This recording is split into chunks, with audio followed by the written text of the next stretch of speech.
you're kidding me. Marcus, are you going to try to beat Bret Hart with a sharpshooter? Yes, he is. Are you kidding me?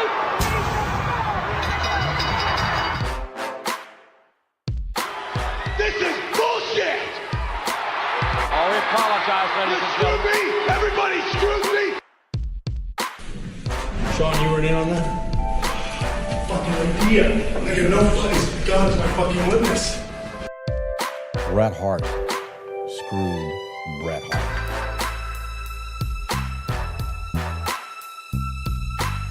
Ladies and gentlemen, it is now time for the Royal Grumble. I am your host, Graham, and it's Montreal time. 20 years on, November, Montreal, rickandmorty.com, Montreal, international, www.television, Montreal Screwjob, www. Time. Guys. Right, mate. Hello. Daryl's here. Hello, Daryl. What are you wearing? You're wearing it again, aren't you? What? What are you wearing? Tell the listeners what you're wearing. What you're actually wearing, not a made-up thing. Right, so I went out on Halloween and I'm wearing my China like bondage gear. No, worse than that. Oh, sorry, that's underneath this. Yeah, obviously. Yeah. Well, I mean, so what's actually on? Cactus Jack t-shirt. Oh, he's wearing his Cactus Jack t-shirt again. Dear. There you go. Hi, Dan's here as well. How you doing? Hi. Dan's wearing a Pro Wrestling or Die t-shirt. That's okay with me. It's Sammy Callahan's shirt. You can do Pro Wrestling. You can do Die. I'll let you decide which one of them I pointed to at that particular moment. That's really fucking off. Yeah, but I'm a terrible, terrible person. You literally just said you can die. What if I actually die later? Well- You'll have to re-record the show. That joke's on you. Oh, that'll be awkward. As long as he won't does it on this one and not one of the other ones that are definitely being recorded nearer the time of release. Yeah, we're doing all of these.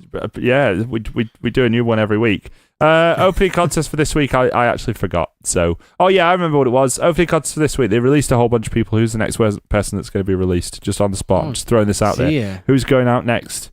So, Emma's out. A moment of silence for Emma. There you go. That'll do. Darren Young is gone, which Daryl, I know you have strong feelings on. Yeah, we'll get that in a We minute, definitely will. And Summer Rae is gone. Who's going out next? Daryl, who's off next? Gallows and Anderson. Really? You think both of them? Well, they can't just get rid of one. But they could repackage. They could get rid of Carl Anderson and repackage Gallows as some kind of crazy character. Maybe a fella who doesn't have any idea what's going on until the bell rings. No, they missed a trick. Well, instead of bringing Kane back, they should have just got his old Kane gear back out, shouldn't they? Oh yeah, he was the real Kane. Yeah, when Kane were good. The proper. Definitely. Dan, who's going next? I have no idea, so I'm going to say Kane. Kane, you think? No, that's not fair. He's not getting released, is he? He's just going to go do his mayor Yeah, thing. he's No, going it's all to. right though. His next one to go. He's allowed to say that if he wants to. This is fucking bullshit. Oh, you're just angry because he had the better idea than you. So you both said Kane. Dan said original Kane. You said good Kane. So there you go. Fake Diesel. Proper Kane. Yeah, so let's touch on these releases then. Emma's gone. I messaged you about this. Did it work or did it not work? I didn't understand the joke. Yeah. Well, like I just messaged you and said Emma's gone. I don't know if she'll be back. And the idea was that you were supposed to think that my wife had left me, but in fact, what had happened was that a wrestler had been released for a company. Oh, right. I assumed you'd be a bit more upset. Yeah. That one flew over my head. Yeah, well, I mean, you missed it in terms of timing because by the time that you saw it, I'd already posted the second link. But Yeah. he read my first message, then buggered off, so it ruined it. So in a way, you ruined my joke.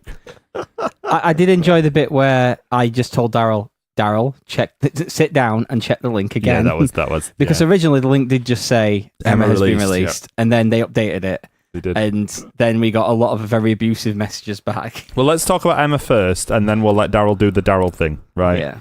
Emma's gone, so that was a bit weird, wasn't it? But she's been released once before when she stole a thing.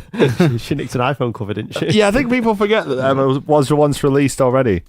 But it's tricky for someone like Emma. She's not likely making money anywhere else, is she? Like, women don't tend to get the opportunities to make money on the indies that men do. Yeah. I mean, it's kind of weird because she's had a year of kind of good things. She started to be featured on Raw. She had the 2 matches with Asuka where she was actually given a lot. She got away from Zack Ryder.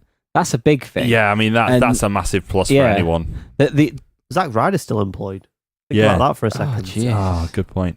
standing there in the doorway going, "Ooh, Natalia, you touched my willy." I've got the best figure collection.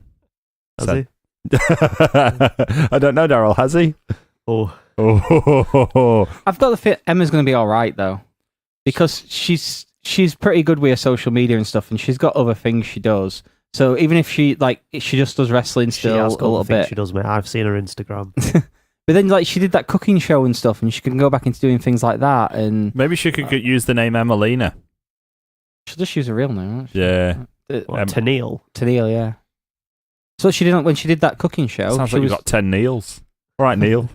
Sounds a bit trailer trash, doesn't it? Well, it's Australian though. She's actually. know, Remember, yeah. she's actual Australian. Yeah.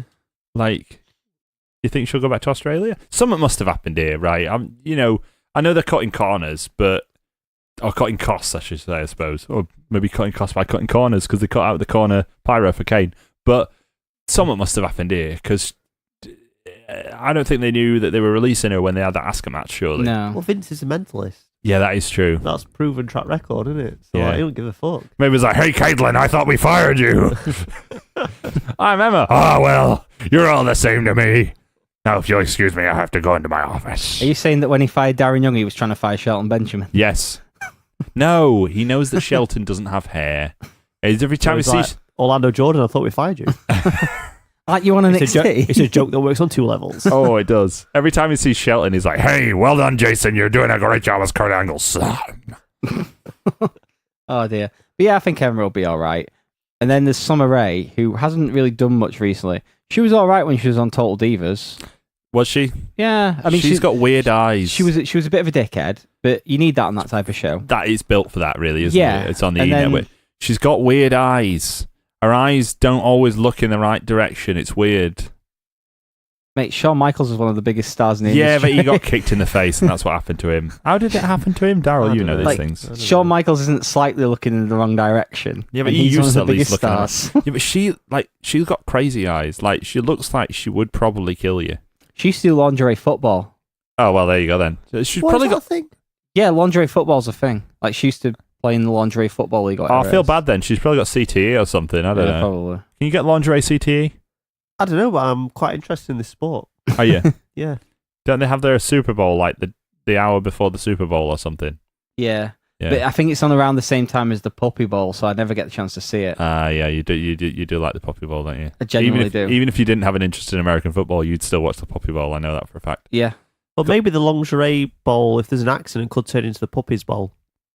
Oh, all right, Jerry the King Lawler. We're Don't not throw that accusation at me. Fucking hell. we're not talking about that type of stuff until next. Yeah, until later. But yeah, Summer Rae I think will be all right too. She's still got I'm guessing she'll do modeling. I think she's still going to do bits of wrestling and stuff. Why? Just go and do something else, love. I'm looking forward to Emma being sat at a table, awkwardly taking pictures with people at Southside. I was going to say she's definitely coming to Southside, isn't she? Yeah, so I'll have a picture of her. enjoy it. Yeah, why not? And then we come to Darren Young. Right. So, Sit back and enjoy this. firstly, the fire Jack Swagger, which pissed me off no end. Right. Then, secondly, right, he's missed no days off. Right. Not anymore. Yeah, exactly. He's got a 90-day no compete, so he's got 90 days off. What's he gonna do? It's not fair. Just saddled him with Bob fucking Backlund and he made that work. Don't be racist. I'm not going to be racist. Right. I'm going to say whatever he's going to do on his 90 days off is probably the same thing he's been doing for the last 90 days. Bombing. That's what he's going to be doing, mate. Because if I had 90 days off, I'd just be power wanking playing WWE, which is still buggy and glitchy as fuck. Is he in that game? Yes. Yeah. Oh, well, there you 'cause go. I then. made primetime players the other day. Put them back Obviously. together. Got them back Primetime. together. I know. Fucking Did you players. think the same thing when you first got the game, thinking this must be the first year when you haven't got a bunch of people on the current roster who haven't been released in the last 6 months on the game, and then they released a bunch of people to make it slightly out of date again. Yeah, I love that. Yeah. The first time they managed to do it, and you didn't have some fucking randomer who got sacked 3 months ago, like JTG or something. And then now we've got Emma in that on. I made Emma my women's champion on it because Have you not got Austin Aries and Neville on it? Austin Aries isn't. Is he not? They must have No. been quick enough to And get him Neville's out then. technically still there. Yeah, They've not officially released him. I thought we said last week he'd been released. Yeah, but they've not come out and said we've granted. That'd be a bit awkward, wouldn't it, for Adrian Neville? is If released. they're over here now, and they're like, he's like, oh, how are you, man? Can I come back to Newcastle, like? And then you're not coming on our dollar. He's sat in Florida trying to ship in chicken dippers. Where are the Rice Krispies? Gaza, what are you doing here? I brought some fish and chicken, man. This isn't Kurt Angle from last week, in case anyone was wondering. Yeah. Do you think there'll be more releases then? Joking aside, because someone on something I was reading actually mentioned Gallows and Anderson, but I think they mentioned that in context of what happened on Raw with the Halloween street fight. And also, Carl Anderson has removed everything involving WWE off his Twitter. Has he? Yep. Oh, he's preparing for it then, isn't he?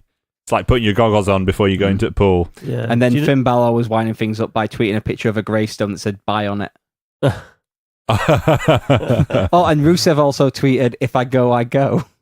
Well, but then Rusev's their allegory for the oh god, I can't remember his name. Oh, who's the guy? If he dies, he dies. Yeah. Ivan What's his Drago. name? Ivan Drago. There you go. That's what he's doing. He's doing a little Ivan Drago. While we're talking about Twitter, Leo Rush is good on Twitter. Oh, mate, yeah. This should be up there. Well, way to ingratiate yourself into a company you just joined. You know what? I proper love Leo Rush, but this is fucking stupid. What is he thinking? He's not. That's the issue. Anyone want to know El Ligero's thoughts on the situation? Yeah, please. Well, let me. Wait, how? El Ligero has Twitter. Do you speak Spanish? Well, he does it through a translator, See. doesn't it? Okay, yeah. Yeah. Well, does that automatic Does it translate just say things? like "C Ariba"? Yes, it does. Yeah. Cool. Yeah, Leo Rush. So, for those who are unaware, he posted a tweet making fun of Emma for getting fired, pretty much. So, sort of like, this is what happens when you're not ready for Asuka or something. Yeah, and then posted an apology that was not an apology. It was more of a, "I'm sorry you didn't understand my joke. I'm Emma, sorry, I no, do you respect found my you." joke funny. Yeah, it was just... But then all the roster, like, fucking... They jumped on him like he was a member, like he was someone in popular culture who said wrestling is fake. Yeah. Like they did with that guy from Kings of Leon. Yeah. And, all those other idiots. Like, and rightly so. Because I think he's only like 22, 23. He is proper young. And he's got a kid, and he should know better still. And it's just ridiculous because he is so talented and he could be really great. And he's probably just shot himself in the foot and he'll be fired soon. El Ligero said, "Classless behavior from a guy who turned an entire roster against him in 48 hours due to sheer arrogance and ignorance. Hashtag oh what a rush." He also said that he met him once and he spent 2 days acting self-important and arrogant to the point where the roster asked the promoter not to bring him back. I wonder if that was Southside because he was on the Southside shows last October in Sheffield. He was in a 4-way match. No, he was in a 4-way match with Brian Cage and Robbie X and someone else. Oh, yeah. I can't remember who. So, because now Darren Young's gone, Heath Slater's the only member of the Nexus left. Yep. Oh, really? Yeah. That's So, The only active member. Yeah, because Thingy does, Otunga sometimes does a kickoff show, doesn't he? Yeah, But he's not wrestling. and Daniel Bryan. You mean the original Nexus as well, not Yeah. because, Michael McGillicotty's still hired. Yeah, I mean, the proper And Husky Nexus, Harris yeah. is still there. So, like, when Stu Bennett's When finished, he's not finished ill. being defiant Yeah. and everything, do you think they're going to reunite the Nexus? Definitely. I think they should. Yeah, that'll be what they'll do. It'll be the next boom period. Yeah. Kermit Nexus were like the coolest thing in the world for like 2 months. I was Yeah. never impressed. I really liked loved Wade it. Barrett, and I liked Daniel Bryan, and I liked Michael Tarver because he looks a bit creepy. Racist. And he's the person responsible for thanks for that, Shelton. Mr. 1.9 seconds. But let's not forget they all wore matching T-shirts, which I know somebody on this podcast fucking hates. They wore matching T-shirts that had this Yeah. massive yellow N on it. Bit geeky in it. Oh, let's all wear matching armbands. Yeah, I can't imagine any sort of matching T-shirt with an N on it would make any sort of success in wrestling, especially with some kind of invading group that would take over the rest of the company. No success in that at all. I can't think of I anything. quite like the armband thing as well. Yeah, the armband thing was all right. Yeah. Like No, it was one of my okay. favorite like pieces of merchandise I've ever had is an International Noise Conspiracy armband that I used to have on my jacket. Right, I don't know about that, Yeah. but let's talk about wrestling though. The armband. I love that. I like an armband. The armband worked. Thing. The armband worked for one specific reason, and it was that cage match where Wade Barrett came back from injury, and CM Punk climbed up the cage to go and help him out. He's like, "Oh, lol, joke. I'll take your armband. See you later. John Cena's gonna beat you. Bye." I watched that intro from that Money in the Bank 2011, and it's very easy to forget that entire video package devoted to CM Punk is just him in the Nexus. Yeah, because he was the leader of the new Nexus. Yeah, the new Nexus. Everything's much better. With Mason. We'll talk about the new Blackjacks. Yes, I knew you were going to bring that up before we even got the chance to talk about it. Well, do we not talk about that in like 2 weeks? I don't have a fucking clue, mate. Yeah, we're talking. I don't know what day it fucking week You'll it is. get to talk about that in 2 weeks, Darren. Lucky Can't you. fucking wait. We talked about you mentioned Defiant, right? Yeah. You know who's very defiant? It was very defiant, mate. That one I don't like off of What Culture. Who's now, Lampede. yeah, off of Cultaholics. Cuntaholics. Not Yeah, anymore. it should be now. Yeah, he's gone. Oh, yeah. Why is he gone? Basically, turns out he's a massive fucking dirty bastard. Can I just point out that I've hated him since day one? Well, I hated him since day one. Yeah, I know. Yeah. But like So- just for the listeners. So you've hated him since day one. Yeah. I've hated him since day one. How much money did you give What Culture when he was working for them? £0, 0 pence. mate. £0, 0 pence as well. Dan, how much money did you give them? Go fuck yourself. Oh, be careful, because he'll send you a message asking you to do exactly that.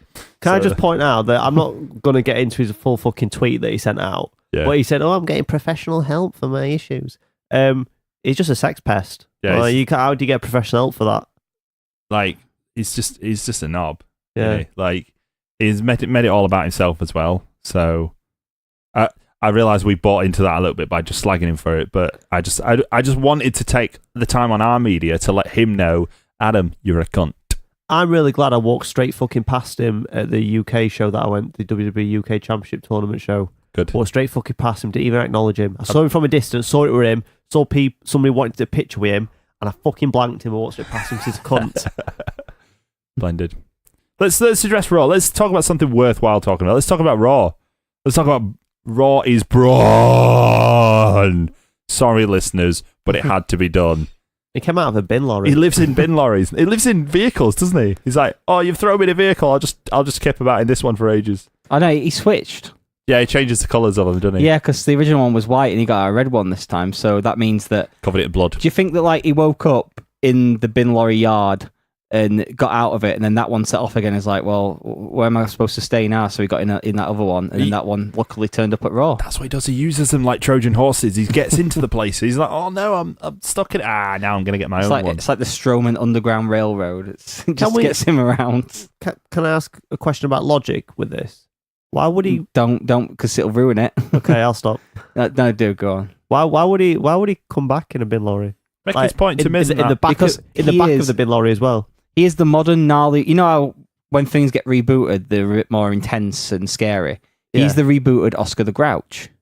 Okay. That's all he is. Like he lives in bins and he puts people in bins, and Yeah. he's mainly bin related as far as I understand. Braun Strowman. But he's not. He shouldn't actually be in a bin, should he? He's all right. He's broad. Yeah, he shouldn't be in a bin. Like, I can understand him putting Callisto in a bin. Yeah. I'm alright with it. I think he's just making the point. He's like, oh, you lobbed me in a bin lorry. Well, here I come out of a bin lorry to kill you. Because he's a Halloween monster. That's what he is. After how much I praised all like the horror movie stuff in the TLC main event, I thought it was a bit too much in this. I've got something to add Go to on. the thing about Halloween, but it's about Halloween. But it's on SmackDown, so we'll talk about it after this. Oh yeah, are we going to talk about the best match on Raw, which was the Halloween trick or treat fight. I mean, if you really want, It was amazing. I enjoyed it, and I mean that genuinely. I don't care what anyone says. It was enjoyable, right? okay. Because it was ridiculous, and that's why it's fine, right? So, and it had Tex Ferguson, so that's the closest you're going to get to I know Tex which match Ferguson he's on talking WWE. about. Yeah. Yeah, I'm talking about the tag team.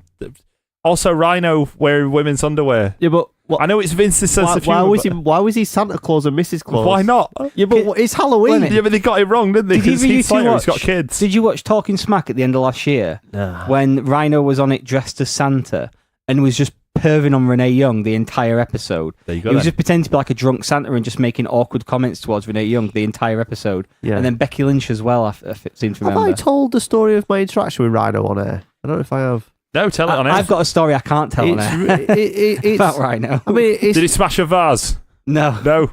I mean, He it did smash a vase, though. weren't like not a vase. being sexually awkward with me, but it was being very awkward with me. So like, I went up to him to like get a picture or an autograph or something, and he said, well, "It must have been an autograph." Because he said, "What's your name?" Because he was signing it. Mm. I said, "Oh, my name's Daryl." So he's like, "How do you spell it?" So I spell it for him, and he's put it on it. And he's like, "I had a friend called Daryl at school." And just looked at me. I'm like, right. Am I allowed to leave now, Mr. Rhino? Do you or- know each other, or do you know? Are you part of the Daryl Club? Yeah. Do you not get the bi-monthly newsletter? I mean, there's a lot of Daryls that I'll buy, but... That's Darren, not Daryl. oh, yeah, good point. Yeah. Yeah, from what I remember, he does have a weird sense of humour, so that makes sense. Okay. Because I spent a night at a bar with him, SJK, Keith Meyer, and Roughneck. Who's SJK? I never heard of him. Corey Graves. Ah, there you go. I Heard got of Corey him. Graves' action figure this Yeah. week. Ah, yeah. That's Yeah. pretty cool, isn't it? Yeah, well happy with that. How many 1PW people have got action figures? Oh, there's loads, mate. But I don't know any money. Okay. Do you owe me an action figure? No. Okay, just You checking. can recreate the best match from the first anniversary show. What? You could do AJ Styles versus Pac. Oh, yeah. For some reason in my head I was going for the first show, which I wasn't at. But yeah, you could do, actually. That's true. Yeah, there's a lot of them now, isn't there? Yeah. Oh, could have done that ages ago. Not gonna.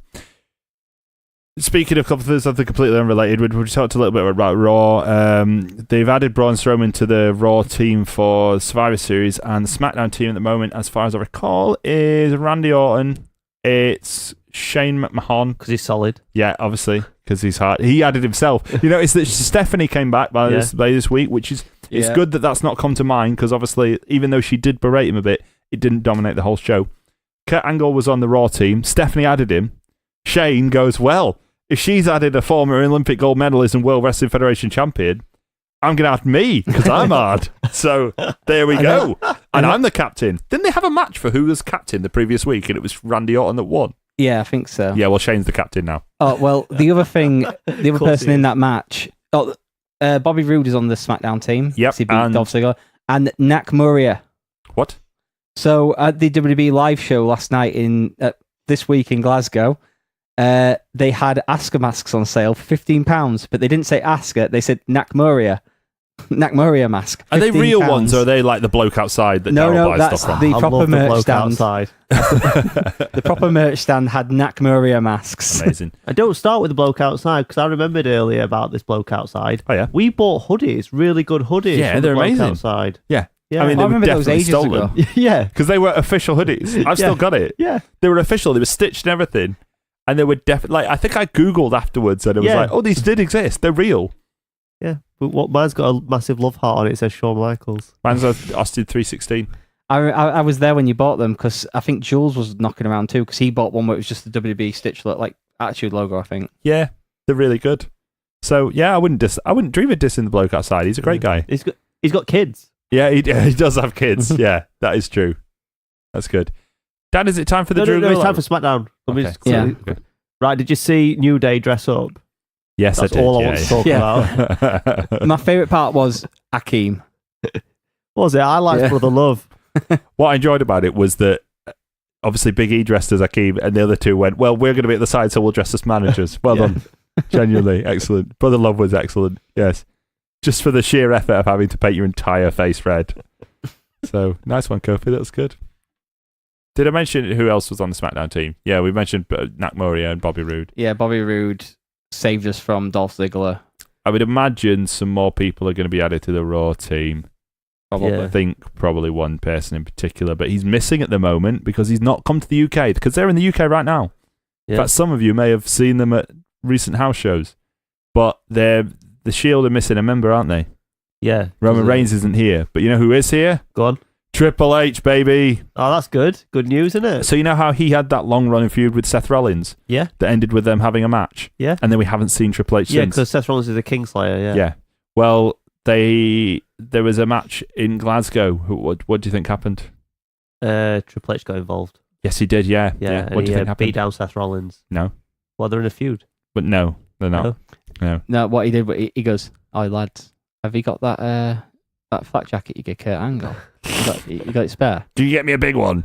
They're like, "Well, we haven't washed it since. No, it's fine. It's Olympic sweat." One thing I had to say, actually, Triple H's outfit that he came out in before they even gave him the flat jacket, it's not his ring gear. He's not in trunk shape. Whatever No. it is, he's got long trousers. Did he wear trunks for the Chili show the week before? I don't know, but whatever it is, he's clearly no longer in trunk shape because like he's got long trousers, he's got boots. Yeah, he's got the Shield trousers on, hasn't he? He's got- But he had like just a vest. It was a leather vest, weren't Yeah, it? leather vest. It's meant to go on top of a denim jacket, Yeah, as everyone knows. as everyone knows. Yeah, that's how you wear those clothes. That's how he should wear those clothes. Yeah. but I'll give them the due, right?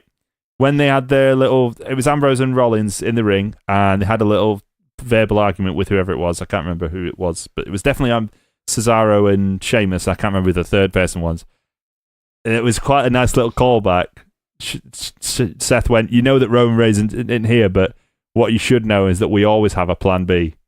And they pointed at Ram, didn't he? Because that's what Triple H said when Seth Rollins said it's all right, isn't it? Oh, that's fine then. That makes it okay. That's the rule. Cool.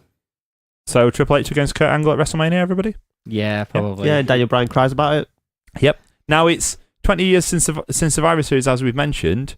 We are going to go on to talk about that, but I'm going to bring it up now because 20 years since Survivor Series, they've got to, since Montreal, they've got to do something, haven't they? What if... we'll have a ring the bell moment. What if Triple H comes and rings the bell against Raw?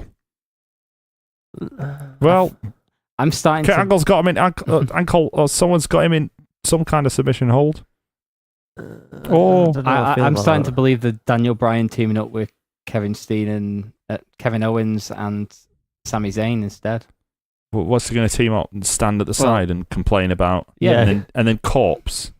Probably. Yeah, that's exactly what that's he's pretty gonna much. But then thing, I think I'd really enjoy him teaming with those two, even if he's just a mouth just stood at side of him.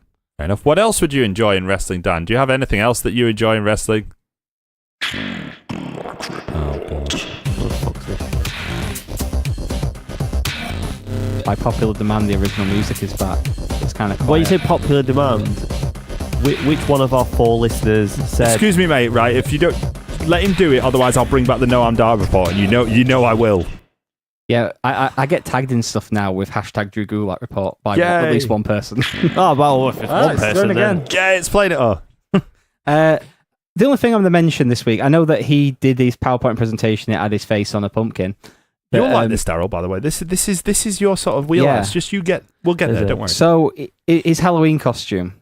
Yeah? He dressed up as Sasha Banks. I've seen a picture, mate. Yeah, he doesn't look like Sasha Banks. He doesn't look like him in the photo. It's really creepy. But the most creepy thing is you can clearly see the full outline of his cock. Yeah. It's pretty much, it's almost penis cast. Penis It's cast. not penis cast, so it's more like bulge cast, isn't it? Bulge cast. Bulge cast. Yeah, like the spin-off show. Well, there you go then. It's like Big Brother's Little Brother. Yeah. So yeah, everyone... Or Drew Gulak's Little Penis. So everyone go to Sasha Banks' Twitter and see the outline of Drew Gulak's penis. Daryl did. Yeah, I weren't impressed. He's on it now. Talking of Why have you got Halloween... your penis out? Oh, I always do. Oh. Talking of Halloween, did you see the Bullet Club do Halloween? Yeah, I did see that. Yeah. Yeah. I haven't seen the actual show yet, but I've seen the video of the entrance. So last year they did Ghostbusters. It was just the Young Bucks and Kenny Omega, and 2 of them were dressed as Ghostbusters, and one of the Young Bucks as a ghost running around the arena. And this year it was Marty Skrull dressed as Aladdin, Mm-hmm. Chase Owens dressed as the genie, There you go. and Kenny Omega dressed as Princess Jasmine. There you go. Apparently Shibata was on commentary for this show. Yeah. And Shibata just it's quite quiet on commentary, and all of a sudden Shibata just goes, "Kenny Omega makes a pretty woman." I hope he never clarified that and just stayed quiet for a solid 5 minutes after that. Yeah, one of the big spots of the match as well was the big kiss, which Will Ospreay was trying to stop happening, and then eventually they beat him down enough that they could kiss and then finish off the match. Finished each other off in back. Yeah. Just mention Japan for a second there. I read a thing apparently. Io Shirai. Yeah. She's not going to the WWE. No, she went back to Stardom months ago. But apparently it's something to do with her heart.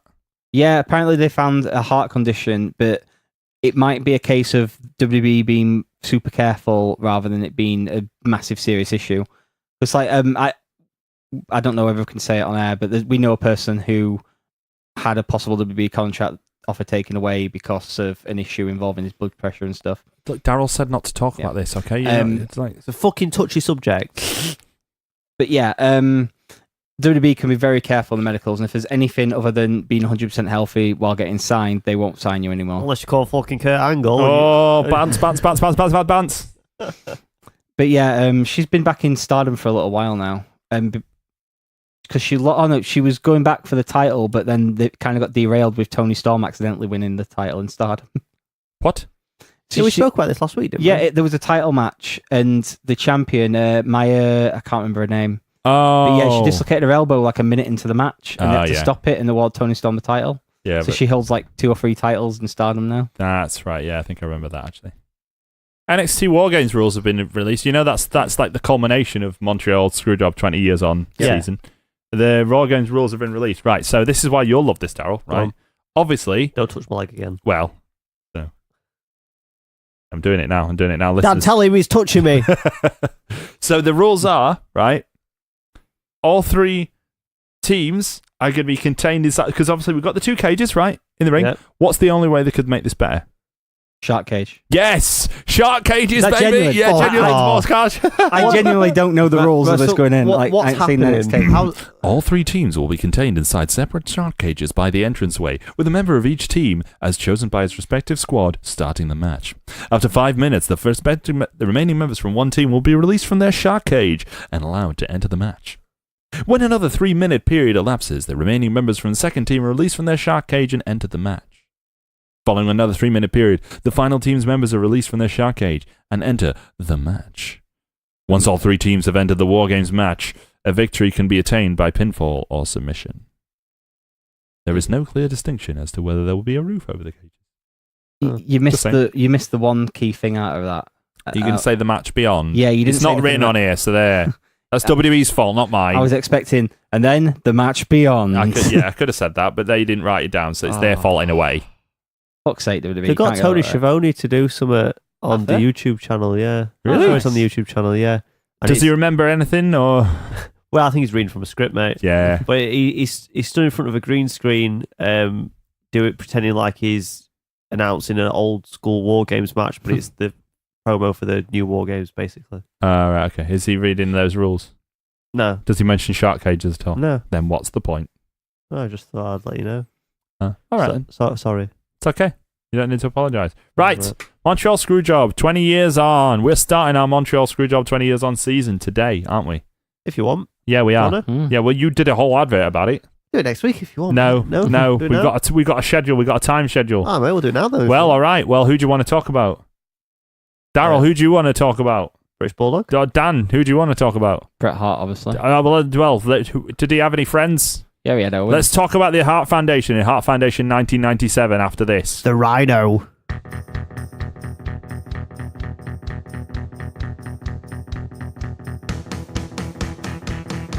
This November, the Royal Grumble podcast presents Montreal 20 Years On.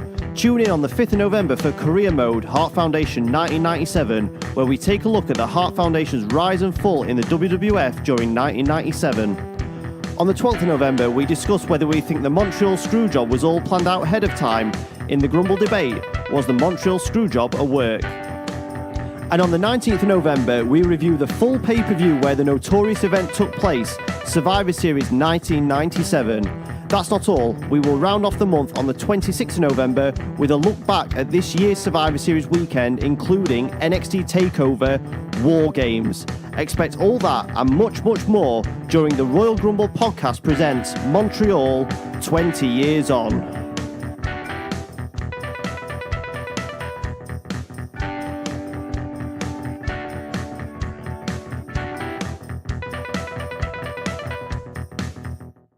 Bloody love that little tune. It's great, isn't it? It's Hart Foundation Career Mode 1997. Dan, you could not be more excited, could you? A month worth of Bret Hart stuff. Even it's the weirdest thing where it's probably Bret Hart's peak in terms of his match quality at some points, but then also it ends the way it does. Yeah, it's my favourite point in his career. This is like your Christmas, isn't it? Yeah. I mean, what are we doing for Christmas, by the way, Daryl? Have we got a plan for Christmas yet? We've got a quiz. We might have a quiz. Oh, there's a little teaser for All everybody. I'm saying is the answers to every question in the quiz have been on the show this year. So essentially, everyone should go back and listen to every show from this year. Yeah. Good. Tell your friends. But it also makes you two look foolish when you don't get them right. Well, I mean... Mate, I can't remember what we did at first half at show.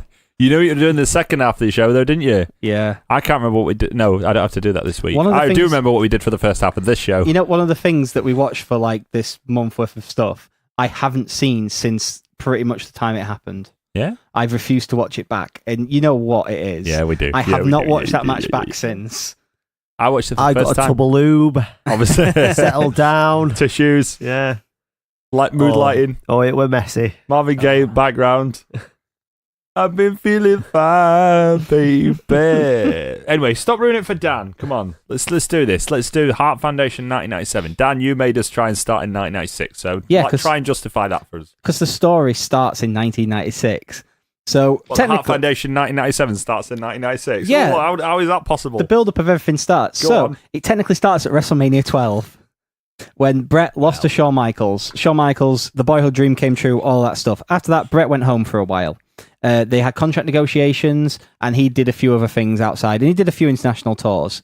Eventually, he came back, and the landscape of WWE had changed massively because of Stone Cold Steve Austin.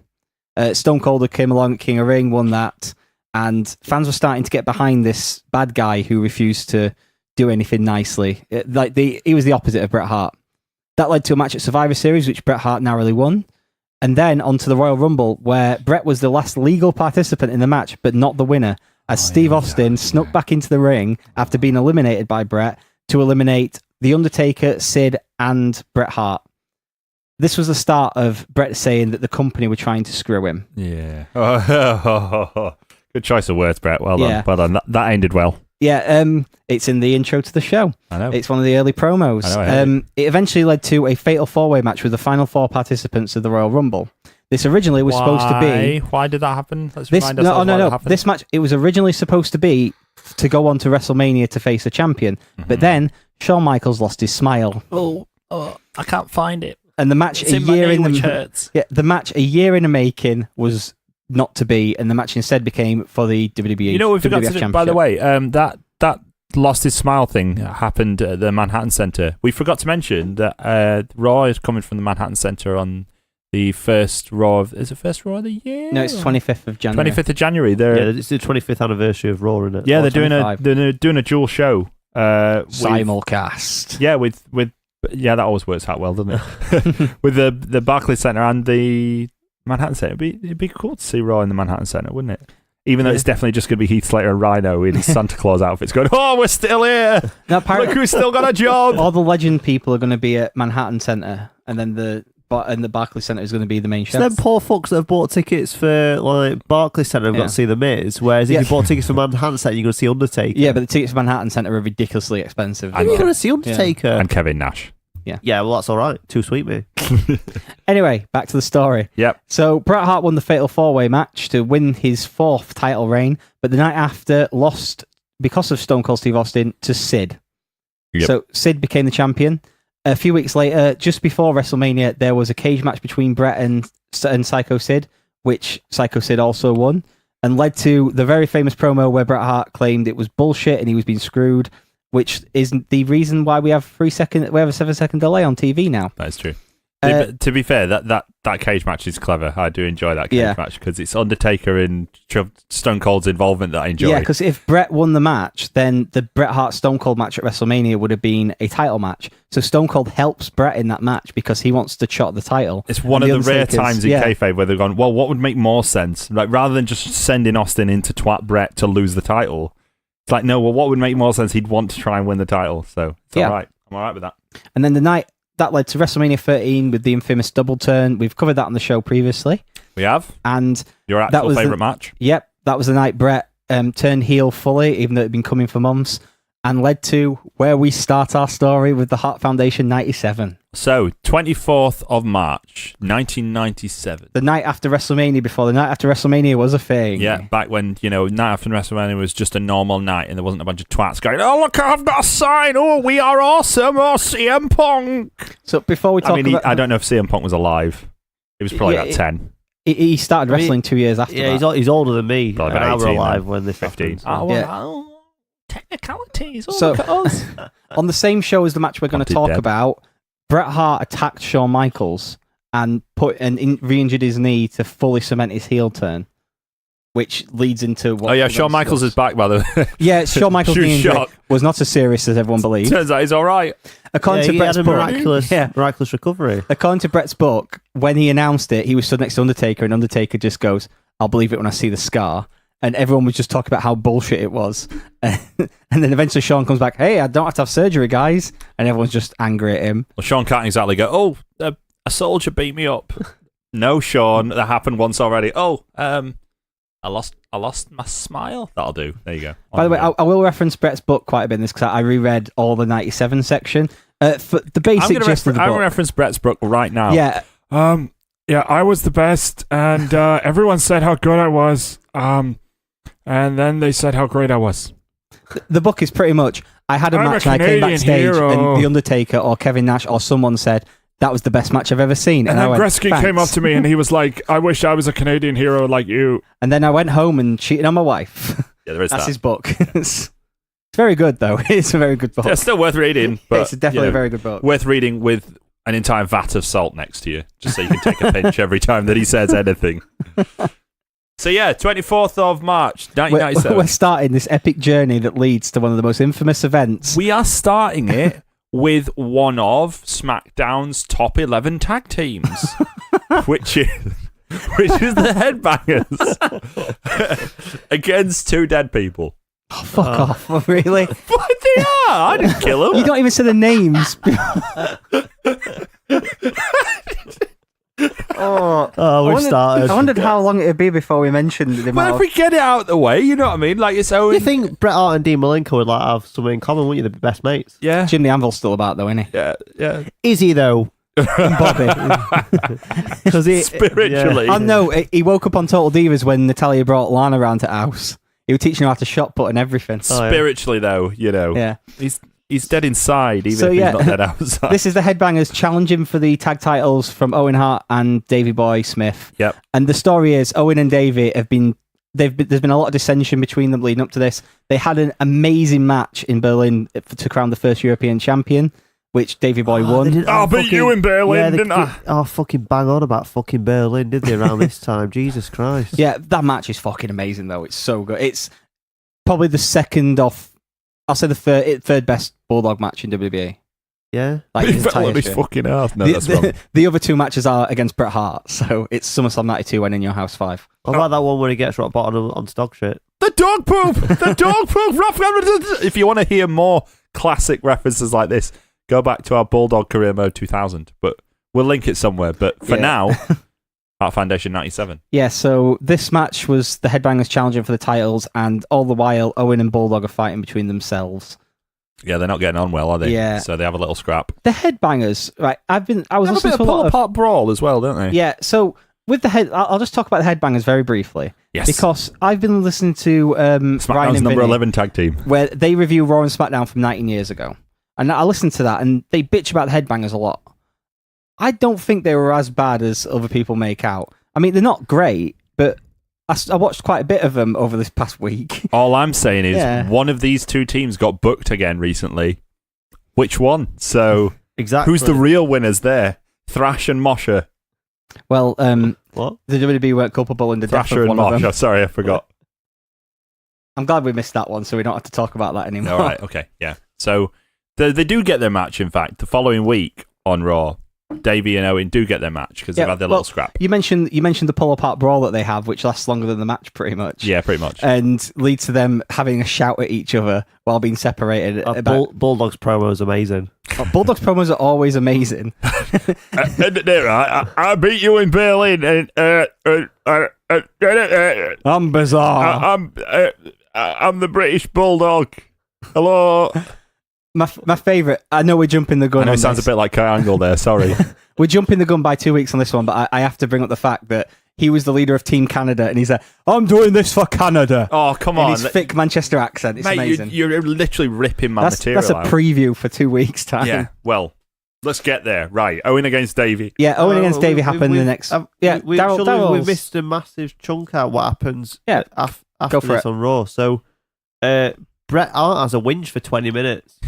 Yeah, that's a long promo. You figured this out from the network, didn't you? Yeah. Because I don't think we knew this happened, but you went on the network and there's a massive gap in between the match identifiers, and you were like, oh, Bret Hart comes out at the start of that, and then I fast forwarded and Bret Hart was still in the ring after. It's in the a ring long promo. Yeah, it's very, very long. And it's just pissing and moaning about certain things about... What Bret Hart is? Yeah, I know, it's striking, isn't it?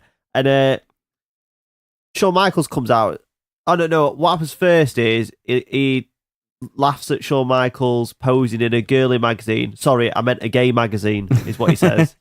Then Shawn Michaels comes out as the biggest babyface ever. It's like, so what if I want to live my life like that? I can live my life however I want. It's not for you to judge me. So there's a story in Bret's book later on where Hunter and Shawn explicitly told Bret that he had to call them homos in the ring, and he had an issue with that because he didn't want to sound homophobic, despite the fact openly calling it a gay magazine.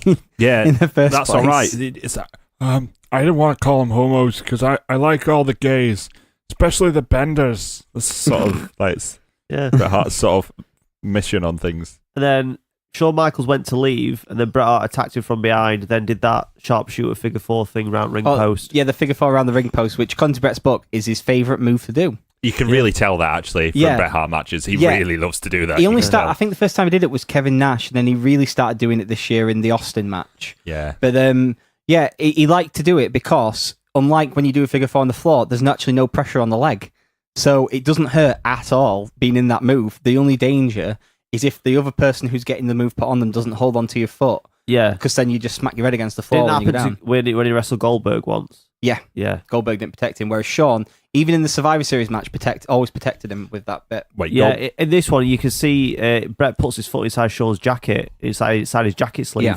And he just so he don't even have to hold him, he just does it himself. Yeah, I'm shocked to hear that Goldberg didn't protect Bret Hart. Is that?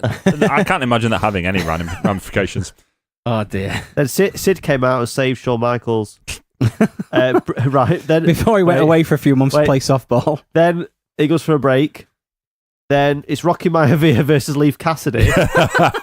Mid match, Bret Hart decides this is shit. Comes out to do commentary, and then decides, even though I'm on commentary, this is shit, and then beats up The Rock. Is that to build? And to... then nothing. That's to build to the match next week. Nothing was ever heard of that guy again. I don't think. No, he beat up that jobber, and nothing was ever heard of him again. So the next week on Raw, we get Owen versus Davey. Yep. And also the main event of the show is Bret Hart challenging for the Intercontinental Championship against Rocky Maivia. I'll just tell a brief story about the Rocky Maivia match. According to Bret's book, Shawn and Hunter hated The Rock. I believe because they saw him as competition. So they were pushing for Bret to win the Intercontinental title from him because they didn't like Bret, but they really hated The Rock, and they wanted to cut the legs off him. And it's another belt that Shawn can win later, isn't it? Yeah, that's all you got to think about. If you don't want to feud with The Rock, but he'll feud with Bret. He's always sussed it out. Bret argued to change the finish, but we'll get into that in a second because something. My balls off. Before that, we had the second best Owen versus Davey match of the year. Second best behind which other match? Did they mention the other match? Berlin. Oh, Berlin. They had an amazing match in Berlin. It's underrated. Berlin. I beat thee in Berlin. Have they ever been on a tour to Berlin? No. No. Oh, wait, once. Yeah. To crown the first European champion. Yeah. Whatever happened to that belt? Well, later on this year, someone else wins it. Yeah. We'll talk about that soon. Oh. So, the Owen against Davey match, like you say, it's a pretty decent match. But I think for as decent as the match is, it's probably more notable for the finish, or rather what happens after the finish. Because the match is so wonderfully paced as well. It's not like nowadays when we'd see a match that's going to end in an angle, it wouldn't be as impactful as this way. It felt like a big time match because they'd built it for several months. And then they were finally having this match on Raw. And then Bret comes out and gets in between them and stops them fighting. Yep. It's like, hey, you two, right? Pack it in fighting against each other. That's just what they want because they're trying to screw me and you and me. But especially me. Americans don't believe in family values. Yeah, they don't like family, and do they? Owen doing the fucking cry job and everything. Owen starts crying and he's always good at that. Do you think they were legit, or do you think you said he was always good at it, so probably not then? Well, yeah, do you not remember him doing the cry job when it was Bret and Bob Backlund? Yeah. That was amazing. He's proper selling it. It was like, oh my God, please throw in the towel. And then the minute she did, no man. So Bret gets them to stop fighting in it. They have a big embrace and reform the Hart Foundation. Yes, Hart Foundation, baby. But was there anyone else in the Hart Foundation? There is later. Yeah. So in this, we get this leads to The Rock and Bret. But Daryl, have you got any other thoughts on this match? No, I all I wrote was Bret made Owen cry. That's what I wrote for my notes on this. Because I was quite impressed at his crying, and then I just had it cut out from under me that he did it before and I forgot. Sorry. Didn't mean to do that. So in the main event on this show, we get Bret versus The Rock. The Hart Foundation interfere, leads to Steve Austin making the save. and that's the end of the show and the birth of the Hart Foundation once again in WWE. Yeah. Now, on our match listing, we've got... Oh, no, we haven't got... We've got one more match coming up here. Mhm. And I don't think I've got the timeline right on this, and it's just occurred to me. Hold on, Dan's got Bret Hart's career wrong.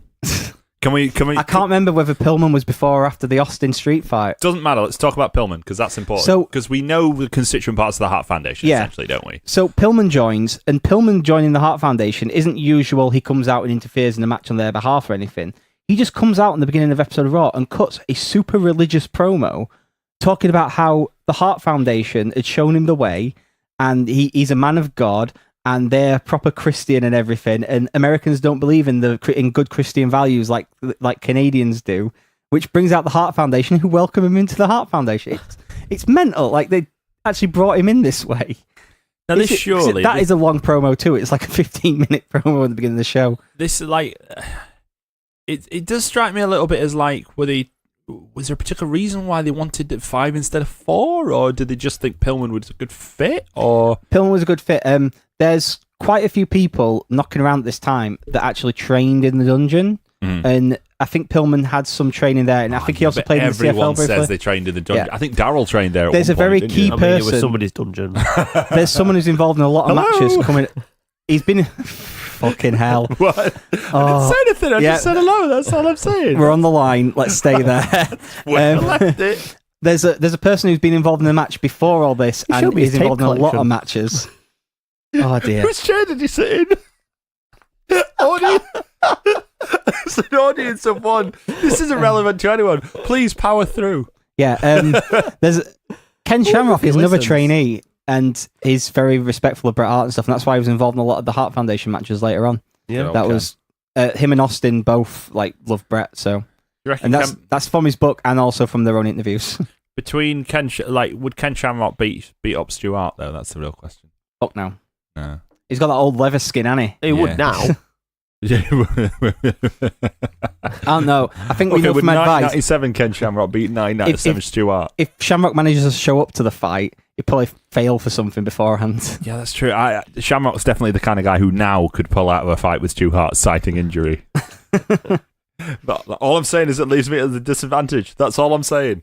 Yeah, the Hart Foundation become 4, and we get Bret versus Austin in a street fight on Monday Night Raw on the 21st of April.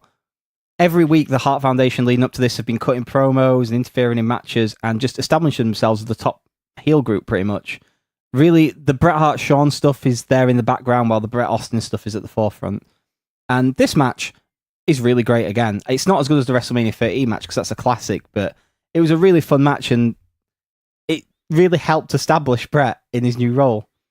Yeah, it's kind of fun seeing this match on this sort of match that they would. Mind you, I'm about to say this is the sort of match they would never put on Raw now, but of course they would. 'Cause They would just do it throw every week, yeah. everything out. Yeah, any 3 time, hours, don't aren't they? Yeah, I don't know why I said that. No, carry on. No. Yeah, another thing I should mention from Bret's book, he talks about how it took some talking into working heel, but then when he realised that he gets to captain the ship, as it were, because in wrestling, the heel calls the match. There you go.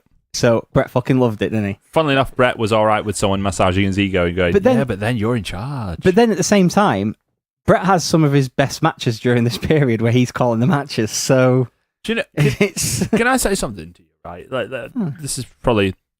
I've not always enjoyed a lot of Bret Hart's matches, but I've never really watched any of this stuff, and I enjoyed a lot of it.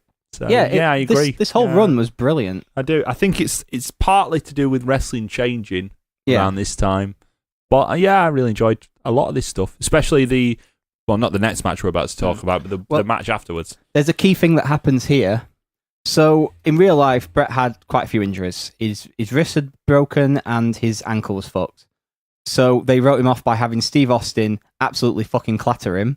The Hart Foundation eventually make the save, and they do this big dramatic thing where he's put on a stretcher, carried to the back. They put him in the ambulance, and Owen's there. Like, Owen's acting again. He's amazing in this scene where he's going, "Fit, drive the ambulance." And then they realise who the driver is.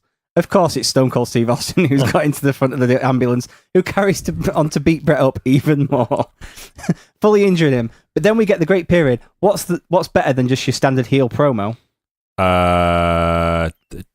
It's been demonstrated many times over wrestling history. Standard heel promo with in a wheelchair. In a wheelchair, yeah. A heel promo in a that's what I was wheelchair gonna say. is Yeah. always fucking brilliant. So we got Bret Hart in a wheelchair ripping into Americans every week while the Hart Foundation stand around and protect him. And the big thing as we go into the matches we're going to talk about is no one could get to Bret. And it made him even stronger as a heel because the Hart Foundation were always there to protect him. And Austin is continually trying to get to him and fails every time because the Hart Foundation block him off until eventually he does get hold of him because it's Austin and he's the best badass in the company. So we're coming up to King of the Ring, but I think Yeah. it's important to note that this is around the time that Sean and Bret have another fight backstage. Yeah, it was just after King of the Ring, actually. I Yeah. think it was the week after King of the Ring Yep. where Bret and Owen had a fight backstage. Bret and Sean. Bret and Sean, sorry. So was this at the time when Bret was still in the wheelchair and this was it was the Raw that ended with the promo where the show should have ended with Bret being super kicked out of his wheelchair, but Bret's promo overran to the point that they were completely off the air by the time it happened, and Sean was livid at him. Bret always claimed that he couldn't hear the cue because it was so loud in the arena, but everyone else involved in it said Bret definitely knew the cue. It was Bret. So Sean was furious about it, and the next week it led to their fight, which wasn't much of a fight, and even Bret in his book says it weren't a fight, it was just us, like, we managed to throw 1 or 2 punches at each other, and I tore a bunch of his hair out. Yeah, it was mentioned on the show. Was it next week or mentioned the show, and it was also apparently mentioned on the WWF hotline, which is hilarious. Yeah, they were Remember selling it on the hotlines? hotline. Yeah, hotlines. It didn't Mean do as well Gene's as hotline, yeah. Jim Ross's hotline. Just money spinning racket before Yeah. internet existed. Ooh, Yeah, what if Shawn this Ma- happened? Maybe. Shawn Michaels ran to Vince claiming unsafe working environment and asked for his release. Yep, breached his contract. Yeah, and they wouldn't give it him because they're like, fuck, you're just going to go to WCW. Fuck that. Yeah. Before that, we had the King of the Ring. And at the King of the Ring, Bret Hart was supposed to be involved in a 6-man tag. However, Bret was still injured and wasn't able to return to the ring yet. So instead, we got this match. We got Jim the Anvil Neidhart, Owen Hart, and Davey Boy Smith versus Sid and Legion of Doom. Yeah. This Good old match Sid and was- Legion of Doom. I put very poor. Neidhart is shit. Yeah, Neidhart's always been a bit shit. He's pretty Like, bad, isn't he? Like the Hart Foundation were a great team and everyone thought at the time, well, they're 2 great wrestlers. And then you realise coming out of the Hart Foundation, considering Neidhart did fuck all and then got fired for failing a drug test, I believe. And then Bret became one of the biggest stars in the industry. Said, oh, we can see who the workhorse in that team was. And it wasn't the guy who had a shot put record. Funny that, isn't it? Yeah, this 6-man tag isn't the best. And Oh, isn't the bet? It's bad. Yeah. Right, let's just go out there, right? I mean, But- Sid's never been Sid's good at what Sid does, but in this match, he's a babyface and it's weird. And you've essentially got one good person in this match, though, haven't you? Like Owen. You've got Owen. I mean, you can make an argument for Davey. You can make an argument for Leader in June, but probably not in 1997. You know what I mean? Yeah, because definitely not in this was like 97. the shine was starting to come off the Legion of Doom a little bit from their return. Yeah. Although it did maintain, I think, to be fair, they did maintain a bit. It was of a still shine over. for I it. mean, Yeah. when they do the promo before the match, you've got Hawk doing the What a Rush promo, and everyone shouts it along and everything. Yeah, they don't shout it along in the next match that we're going to talk about, though, do they? No. No, this Yeah. is fun. I always like watching this match back. So yeah, Bret's back, Yep. and the rest of the Hart Now family's that back. we're up in Canada, I'm fine. Who knew? It's that Canadian water, isn't it? Yeah, exactly. Yeah. Yeah. Canadian water. I think this is maybe the second most famous match of this run. Probably, yeah, I would say so. The Canadian Stampede. Yeah, this is good fun. I enjoy this. This is a great Yeah, laugh. it's good. Yeah. They So- should do, it's such a cliched thing to say, but they should do more of this sort of stuff in wrestling. It's just more fun. You know, like make partisan crowds. Yeah. Yeah. I don't think they make any effort to do that. For a lot, like they did it with CM Punk, and they make they're trying a half-hearted effort of doing it with Jinder Mahal. But we're not even going to get to see that on TV, so what's the point? Yeah. Like, just make partisan crowds. Like, it becomes memorable. You know what I mean? Yeah. I'm sure the reason they don't do it is they don't want to put off other markets. I don't care. Do it. So this match Fannies. is, because I didn't write it down on our notice board, it is Stone Cold Steve Austin, Stone Cold Steve Austin, Ken Shamrock, the Legion of Doom, and Goldust. Goldust versus Not- Bret. Goldust not wearing FU on his face this time. Oh, we got that later. Yeah. Versus Bret, Owen, Davey, Jim, and Brian Pillman. Yeah. And the entire Hart family is pretty much at the side of the ring. Yeah, fucking Bruce is getting involved. Bruce. There is a story about Bruce with this match, and I don't know whether you're going to tell it or I'll have to tell it You're later. going to tell him that. Okay. So yeah, I'll let you guys take the lead on this match. Yeah, so Vince must call Jim Neidhart the Rhino about 1 million times in this match. I think Vince has got an obsession with animals because, you know, when AJ Styles came, what were he called? Pitbull. Pitbull. And then I'm sure somebody else were another, like Roman Reigns is the big dog. Big dog, yeah.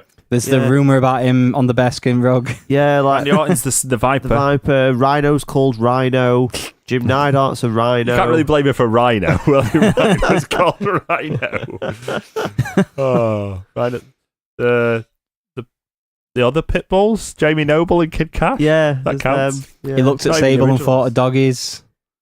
Doggy. Yeah, a bunch of things. Harvey Yeah, he Weinstein just loves stuff. animals, doesn't he? The new Blackjack, they're dog shit. Yeah. It's A bit harsh. I'm just bringing back. They've got BJ on the trunks. Yeah, exactly. Fuck me. Yeah, this match is like, it's first of all, it's just the way they do the entrances is fantastic. Yeah. Like they build up to Austin's because they know Austin's going to get the biggest heel reaction, and then it would be very easy for them to bring the whole Hart Foundation in together, but no, they bring them in one at a time because they know that they're going to get the pop for each one of them, and then they obviously walk down together, which is a nice effect as well. Pillman waits up there, and then the rest of them sort of come down together. Stu and Martha get involved at one point. Stu smacks somebody, doesn't he? Yep. Is it Goldust? I feel like it's Goldust. I think it's Probably Austin. It's usually Austin. Austin's loving this, by the way. Well, he's having a great laugh. The difference between the lots that this match is built around Owen and Austin rather than Bret, because Bret was actually still injured at the time and wasn't actually medically cleared by his doctor, but the WWE was like, yeah, we need you in it. So they built the match around Owen and Austin to build to their SummerSlam match for the Intercontinental title. So there's two fun bits about this match. First off, Bruce Hart. Bruce Hart makes himself the star of the show. Good old Bruce. Apparently during this time, there was talk of Bruce Hart coming in to join the Hart Foundation. Why? And he was going to be their junior heavyweight of the group.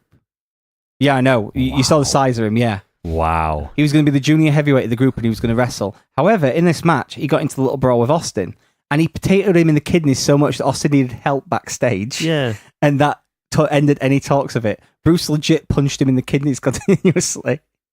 Because Bruce fucking nuts. Yeah, let's talk about Bruce a minute. Come on, Wrestler Fashions, please. Wrestler Fashions. Cheers, mate. So, Hart Foundation, they've all got matching leather jackets, haven't they? Yeah. Yeah. Bruce had to nip to Primark to get his, didn't he? Because they weren't getting him one that said Bruce on back. He's were got they? a quality pleather jacket. What's wrong with that? I don't have an issue with him. You don't often see pure leather for $9.99. You know what I mean? Got it from Nobby Burton, who comes with a briefcase. Sorry, it's Canadian. Canuck Burton. It comes around. Comes down Moose Jaw. That's the thing, right? Moose Jaw. So yeah, Bruce Hart makes himself the unwanted star of the show, kind of. The other thing about this is the celebration afterwards. After Owen Hart gets the win for their team, they bring the entire Hart family into the ring. Apparently, this is the first time on camera that you see TJ Wilson, who became Tyson Kidd. Harry Smith is in there, and Natalia gets in the ring too. Yeah, and also a random kid who wasn't a part of the Hart family. Yeah, you would chance it though, wouldn't you? Yeah, apparently. Is it someone you know? Oh no, I was just pointing out the fact that Teddy Hart's dad's there. Oh right. Does that mean was Teddy Hart there? I think he might have been. I was just thinking. I don't know. When he said random kid, I thought he was actually. I genuinely thought he said random kid who wasn't part of the Hart family. I thought he was just ripping on Teddy Hart, who's not Hart. Teddy Anus. But it's Anus. No, Bret tells the story in his thing that he turns around and there's just random kid in the ring and he says, "How did you get in here?" And he's like, "I just followed the rest of them." and he just goes, "Just wave and enjoy it, mate." Good lad. So kid's just there like, yeah, cool. Yeah, and kid became Teddy Hart. Yeah. That's what I'm saying. Yeah. Fuck it. Considering like how I was around Bret, the like 2 times I got to meet him, like as part of my old job, like I would have been like that kid. Like I don't get super excited around famous people, but with Bret, I was just like melting. But anyway, enough about me. Oh, there's a horrible joke in there. You said you were just about melting when you were around Brett. No. No, I'm not going to do it. But it's very hard not to. Please do it. We're going to carry on. No. Yeah, let's carry on. I'll do it off the air. Right. So, next up, the week after this, we got Owen and David defending the tag titles. So the Hart Foundation had a good hold of the tag titles throughout this whole period, as well as the European title. And Austin was challenging. So they had lost the tag belts previously to Austin and Shawn. Was that before King of the Ring? And then they won it back. Must have been, yeah. And now we get Dude Love. Austin and Dude Love. Everyone knows this one. Sure, if you've gone back and watched this stuff. Daryl loves Dude Love, don't you? I fucking love Dude Love. Yeah. You know why? Why? Because he's slightly less Mick Foley than the rest of them. All the others are a bit more Mick Foley than Dude No, Love. this one's aren't the they? most Mick Foley. No, it's more. No, this one's what Mick Foley thinks he is. The others are more what Mick Foley actually is. Yeah. So that's why Dude Love's better. Right, okay. Because it's what he aspires to rather than what he actually is. Yeah. It's a grotty little freak. Let's carry on. Let's carry on to the flag match. Can we talk? Oh, we're going to talk about Austin winning the tag titles with Dude Love. Yeah, Austin wins the tag titles with Dude Yeah, Love. can I just point out, right, that Austin, if you didn't think he were going to be a superstar, you just have to watch this. So, it's Bret and Owen, Davey and Owen in ring, and I don't know if there was an angle before it. I've literally watched from the start of the match, so I'm not. The last time I would have seen this would have been in 1997. I've got a vague memory of Mankind wanting to team with Austin, Yes. and then getting turned down. Is that Yeah. That's okay? definitely, yeah. So Austin was going into this match thinking, I'm just going to beat piss out of them both. Yeah. And he just gets into the ring and just starts beating piss out of them. Yeah. Like, there's not a point where he looks like weak at all, really. Like, Yeah. they get the upper hand on him a little bit, but he fights back. Yeah. He don't really need Dude Love's help, to be honest. No. And then we get the introduction of Dude Love. Yeah, and Which is great. The footage, of Dude Love doing the strut, Yeah. You can see the behind the scenes of that in Beyond the Mat. Oh. There you go. Yeah, in Beyond the Mat, you see Vince goes psycho at somebody because there's a cable in the background, so he makes him reshoot it. Excellent. So yeah, was it the next week? Yeah, it was the next week on Raw. The Hart Foundation come out and lay out a challenge to any 3 Americans to a flag match. What's up, 3 Americans? And the flags were like up for the entire show. Yeah, which was weird. Yeah. It's a bit odd, that, isn't it? Were they in Canada for this? Were they in Nova Scotia without this one? Yeah, I think they were still in Canada at this point. Because Yeah, because they'll have taped 2 weeks. Whilst Raw, you they used to find tape 2 weeks. Whilst you find out, I want to make a point. Apparently, just completely unrelated to this. Apparently, at the moment, right, if they're in a shitty little town that Vince doesn't like, they don't mention the town. I've not even noticed it so far, but if they're in a town that Vince, like if it's not like Chicago or New York or somewhere that Vince thinks is worthwhile, they don't even bother mentioning the town on Raw anymore. So if you're watching Raw and they barely mention the town, it's because Vince thinks it's a little shithole. So there you go. Just remember that. When they go back to Liverpool eventually. Yeah, I'm from Liverpool. yeah, so they are in Canada for this because Bret demands the Canadian national anthem's played, Yeah. and it doesn't get heel heat. It gets them singing. So Yeah, Halifax, Nova Scotia. Yeah. Unopposed against Nitro, by the way. Yeah. FYI. So the 3 Wait. American... Go on. so Bret demands the national anthem's played, while the British Bulldog holds up a sign showing a cartoon depiction of the Hart Foundation urinating on the American flag. Right. So let's remember this when I absolutely jizz my pants at what Shawn Michaels does to the Canadian flag later in the episode. Yeah, let's do that. So the Americans that come to defend the honor of Old Glory are Stone Cold Steve Austin, Dude Love, and The Undertaker. Yeah, but this is dead Undertaker. This isn't like American Badass Yeah. Undertaker. If any of you are thinking of that, it's like, I'm dead, but boy, do I love America. This is Which is a recurring theme for him because he's done it He's before. got previous, hasn't he? Because Yeah. he had a jacket where he got Paul Bearers to stitch an American flag on the inside. Yeah, didn't he? that's what I remember. It's dead but worried about his brother Undertaker Yeah. because he's showing up soon. But I think would it meant to be somebody else in the match? Because Austin and Dude Love start without Undertaker, don't they? And he comes out during Yeah. break. I can't remember who it was now because I did watch like the full episode, but I forgot. What I've read seems to suggest that Undertaker was just lobbed in there. Yeah, Like, they just chucked anyone in there. I think there was hinting maybe towards Shawn. Yeah, maybe. Seemed to have made sense. Probably wouldn't have been, though, would it? So the Bret and Shawn stuff. Could have been Sid. He had some kind of anxiety attack at this time, so it could have been Sid. I got my thing wrong earlier again. The June thing that started the fight, it wasn't the running over. It was the week after Sunny Days. Yeah, there you go. Sunny days. Yeah. Shawn Shawn Michaels. was like, he's shagging Sonny. Aren't Yeah. you shagging Sonny? No. He is. It was when Bret got What? home and No, his not me. son said, "Kids at school keep asking, are you with Sonny?" And he's like, "That's the golden rule of wrestling." He broke there, so I've got to prove a point with him. Like, no, I'm not with Sonny, son. I am shagging someone else, but that's not the point. I'm shagging everyone but Sonny. Exactly. I haven't shagged Sonny. I've shagged many different women. It's fine. Chris Canino's just sitting back there. It's like, I'm in the room, guys. Definitely. Ahmed Johnson walked They're up to him. Thanks for the bump. They skip. I don't know. Who knows? I don't think he knew. They're interchangeable, really. Yeah, basically. They all look the same to me. Oh. Body donners. Body donners. So, yeah, this flag match is another fun one. It kind of falls on the thing from the Stampede. And nowadays, if they did this, because it's in Canada, the Americans would have definitely won. Yeah, of course they would, just to fuck Yeah. off the Canadians. Even though it went, they kind of need the Canadians to win to keep this thing going. Not the point. If the Americans get one over on them in Canada, it kind of fucks it up, doesn't it? But Vince is massively fragile at this point, isn't he? Yeah. I mean, sorry, this point now. I don't mean Yeah. then. I mean, he's fragile now. So Pillman runs in, doesn't he? Distracts Undertaker, Yeah. which causes Hart Foundation to win. Crazy Pillman. So, in the build-up to the next big point on this, Well, you mentioned... Yeah, go on. all members of the Hart Foundation have matches coming up at SummerSlam. And they had them each give a stipulation.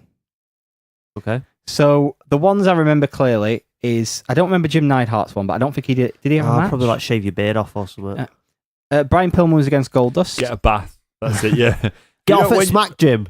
If you don't win your match, we're going to take all the smack off you and make you have a bath. It was Brian Pillman versus Goldust, and if Brian Pillman lost, he had to wear Melina's dress. Yep. And he did that thing as well where he didn't actually give a time frame, so actually he ended up wearing it for quite a few weeks. That was weird.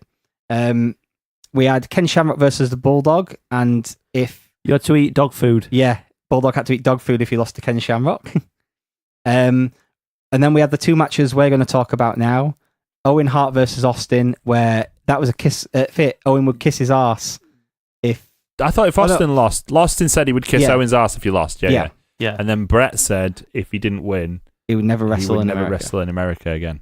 So, for some reason, there's a great bit in the build-up to this, the week before SummerSlam, where Shawn Michaels gets added to the match as the special guest referee.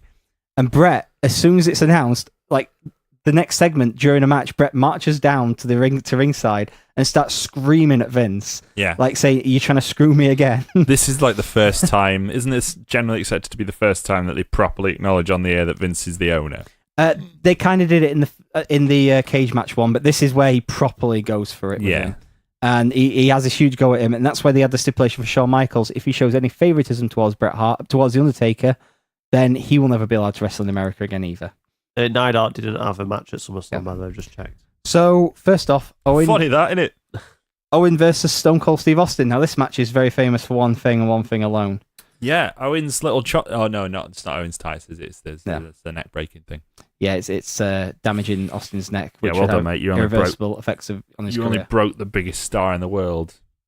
This match was quite good until that So moment. nothing ever happens to... No, I'm not going to do that. Let's carry on. I didn't say anything. Don't look at me with Jesus you. Christ. It was a decent match until he snapped his neck or whatever. Yeah, and it was that thing, because you know it's coming. As good as the know. match is, you sat there kind of wincing, I know this is going to happen. There's a lot of eventually. that in this particular Can run, you isn't imagine there? if he'd have just protected him?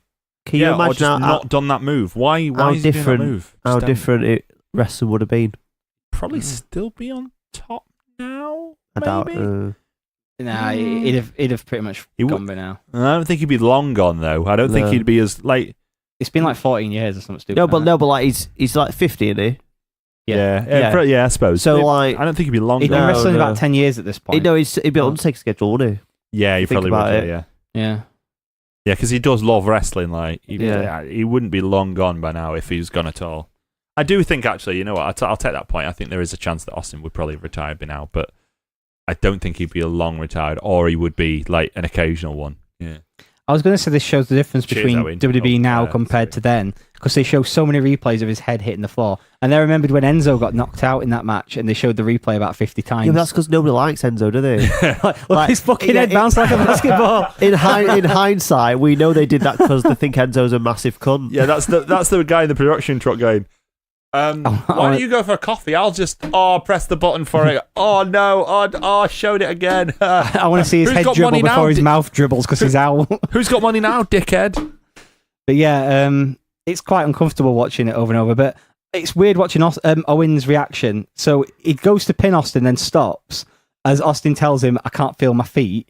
So Owen gets up and starts to jaw with the crowd, all while looking fucking terrified because he thinks he's just like seriously injured the hottest star in the company. Which he has. Yeah, and eventually Austin rolls him up. They don't go through the stipulation, which is understandable. Yep. And Austin is new Intercontinental Champion. No, they do go through the stipulation. Yeah, they do, because it he was didn't have to kiss Austin's arse. Yeah, it was Foster. Owen was putting the belt on the line. Oh, yeah. So Austin was putting his lips on the line. Yeah. Not in that way. Well, in So, that yeah. way, yeah, he was putting his lips on the line to kiss Yeah, his but arse. not, I mean, back, not front. Well, he's not. Well, no, I mean, well, we don't know. Well, we do, so. Main event was Bret Hart against The Undertaker. We know he had a wife because Yeah. he beat her up. Don't look like that because know. he said worse on this show Yeah, today. yeah. Yeah, but I stopped myself. Not now. the first time you did it. All right, I stopped myself from doing the little, Anyway, Owen Hart joke. Bret- Stop ruining this show. All right, He's sorry. waited for this. Since we started this show, he's waited to do Bret Hart Month. And you're ruining it for us all. Is it Bret Hartman? Anyway, carry on. Bret versus The Undertaker with Shawn Michaels as a special guest referee. Did anyone take count of how many times Shawn Michaels told Undertaker and Bret Hart that he is the law? No. Do you think he's just seen Judge Dredd? That was really So good. now, well, then. I forgot how many times he's going, "Get back in the ring, Bret. I am the law." That really made me laugh throughout this match. This match is fucking great. Yeah, it's good. He had seen Judge Dredd. It was out 2 years earlier, so he Oh, definitely yeah. watched Yeah, Judge he's Dredd seen just it, yeah. before. They probably watched it again. Him and Hunter and China Him all and sat Trips. watching it. Doing some bicep I was like, curls. Hunter, do you want? No, I don't. No, I really don't. Do you want to take some somas? Yeah. Do you want some roids? Do you want some uppers or downers? Yeah. But yeah, this match was really great. And Bret's last title reign, innit? yeah, so the whole thing builds up to, if Bret wins, he will get his 5th championship reign, which will tie him for all-time most in WWF. Because we weren't counting Ric Flair then. Yeah, this is back. Yeah, they won't count Ric Flair. Well, also WF titles, not just world titles, and also this is back when you didn't get a title reign for like doing a good length in a swimming pool. Yeah. The story of the match seems to be Bret attacking Undertaker's leg, doing his old usual tricks, going for the leg and the back, all while Shawn Michaels is telling him he's the law, and the Undertaker's just trying to power him out. It's a lot quite similar to the Kevin Nash match that they had at Survivor Series 95, which is another one of my favourite Bret matches, where it's the story of the big guy. If the big guy's on his feet, he's got the advantage, but if he's not, Bret's got the advantage. Or while Shawn Michaels doesn't want Bret to win, but he has to be impartial, otherwise he can never wrestle in America again. Yeah, it's all right, isn't it? Does he win?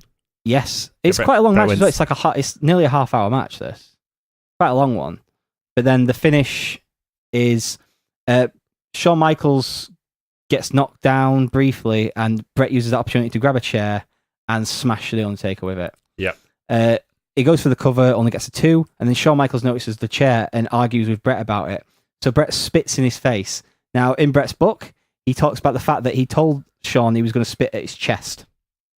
What happened was, because he was a bit dehydrated, he spat on his chest, but then it ricocheted up and hit him on his face, apparently. That's bollocks. Yes. Is that how spit works? So No. Shawn Michaels was a bit pissed off when he swung the chair full fucking like thing at the Undertaker. Bret describes in his thing how cool it was to kind of go down and just hear the chair hit and the crowd like go because they knew what that meant, as Shawn Michaels had to count the 3 and Bret Hart got his 5th title reign tying in with Hulk Hogan. Is Bret as good as Hulk? Yeah. In the ring, he's fucking brilliant. I didn't ask that. I meant penis size. I wouldn't know, but Ask Sonny. Oh, take that, Bret. I think ask any woman apart from Sonny Yeah, is that's probably true, the better yeah. answer. Especially Italian women. Bret only has one title defense in this whole title Yeah, reign. so the weird thing about this title reign, this is just so he wins the title, and there's like a month and a bit before we we start to get the contract stuff. Yeah. But he's still relegated underneath the card because it starts off Shawn Michaels versus The Undertaker, which leads to the first Hell in the Cell match. But instead, we get Bret feuding with the Patriot. Del Wilkes. Yeah. Yeah. This is a character that's a bit dated, isn't it? Yeah.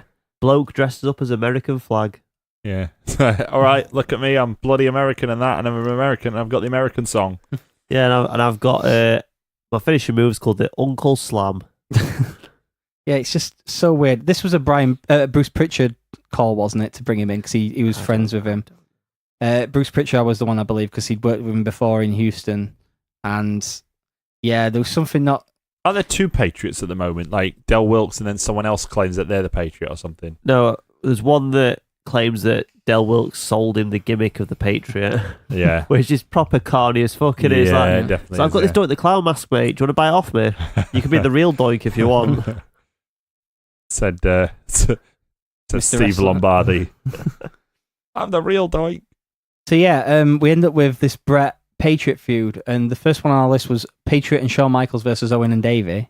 Yeah, the list was wrong because it was actually Patriot and Ken Shamrock versus... Patriot and Shamrock. Yeah. That makes more sense. I don't know why the list said Michaels. I don't know Yeah. I don't feel the other I don't really care about this match. I think we Yeah. should talk about Bret against Patriot. Yeah, Bret versus Okay. Patriot happened at Ground Zero. Yeah, one of those In Your House shows where the title never changes hands. Yeah. Surely by this point, right? Obviously, I wasn't watching at the time. Did people not start to suss that these shows were bullshit? Well, they were kind of just I like, don't know. it's a stopgap show. But like, That's how they were seen, because they were I know cheaper eventually- and I know shorter. eventually they go to actual monthly paper, but no one ever won. Like, I think maybe other titles. changed Secondary hands. titles changed hands. Yeah, but like no one ever won the world title at See, these shows. as a kid, you couldn't get the In the House shows until they released on video several months later, because they weren't on Sky or anything at the time. It wasn't until, I think, 97 when they started showing them. But the weird thing, like when I was a kid, I remember In Your House shows had some really great matches on it. Like, especially like the first early ones, and again, me being the Bret Hart fanboy. Mind Games. Yeah, the Mind Games match is really great with That's the only good one. Shawn Michaels and Mankind. Before that, you've got In Your House 5 with Bret and Bulldog. In Your House 1 has Bret and Akushi. There's loads of really great matches on there, like underrated matches. That Bret and Get Patriot's myself- all right, and it's a decent enough match. yeah, it's fine. It's a Bret Hart match. Got a good match out of whose mate? Did you say he was Bruce Pritchard's mate? Yeah. Well done. The commentary on this, I didn't realise that they actually referred to him on TV as Del Wilkes. Yeah. I thought he was just called the Patriot. No, they reference, because don't they reference his football career or something as I don't- well? I It's- Yeah, it's Jim know. Ross on commentary, so he definitely talks about his football career. Yeah, of Yeah. course it's Jim Ross. Jim Ross, yeah, they do a real sort of build-up job for him It's a beforehand. bit weird though, isn't it? That like he's called Del Wilkes and he's a football player, but he wears a mask. Yeah, it's a bit odd, isn't it? But then Yeah. that's just showing how American he is. 'Cause it's on his face. Oh yeah, good point. I'm so American, it's on my face, said Del Wilkes, who lost. Yeah, so after the Yeah, 'cause match, they make a big deal out of the fact that he's beaten Bret Yeah. once, don't they? Yeah, it Yeah. was the week before SummerSlam, before Bret won the title. Patriot got a pinfall victory over him, thanks to Shawn Michaels. after the match, Bret Hart brutally assaults him using the American flag. I want you to remember this when I'm jizzing my pants when Shawn Michaels desecrates the Canadian flag later in the episode. Yeah. Well, 2 weeks.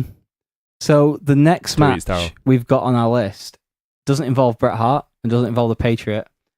Instead, we're going to jump over to the one night only pay-per-view in Birmingham, which was a UK only pay-per-view, which was headlined by a European title match between Shawn Michaels and the Yes. British Bulldog. This is what I've been fucking waiting for, So lads. on this show, I'll just mention Bret defended the title against The Undertaker. That ended in a DQ.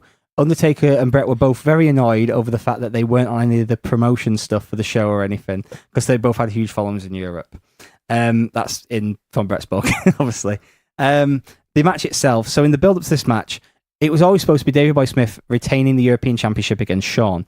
So much to the point that he went on a radio interview the week before this match and dedicated the match to his dying sister. His sister was dying of cancer, and he said, "This will be for her when I defeat Shawn Michaels." And then Shawn pulls the old, "That don't work for me, brother," and decides he wants to win the European title. And Vince goes, "Yeah." Yeah, I feel like you might be oversimplifying things, but yeah. Yeah. That is pretty much what happened. Well, wait. The first mistake is Bulldog went out of his own way to do that and weren't asked by the office to dedicate it to his sister. Yeah, So- let's be honest. Vince is a bit of a I'm not saying he's sadistic enough to go, oh well, there's a fuck you, but you know that Vince don't like people going into business for themselves. Exactly. So Unless he thinks it's okay for them to go into business for themselves because he's mental. here's another little bit about this match. Vince McMahon approached Bulldog with the idea for not winning the match and said, the idea I want to do is you'll lose the European title here and we will do a return pay-per-view in Manchester at the beginning of next year where you'll win back the championship. Yeah, does that Much happen? like Shawn Michaels did with the title between Survivor Series and Royal Rumble earlier on that year.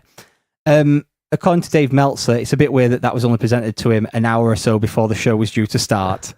So it was obvious what actually happened there, isn't it? Yeah.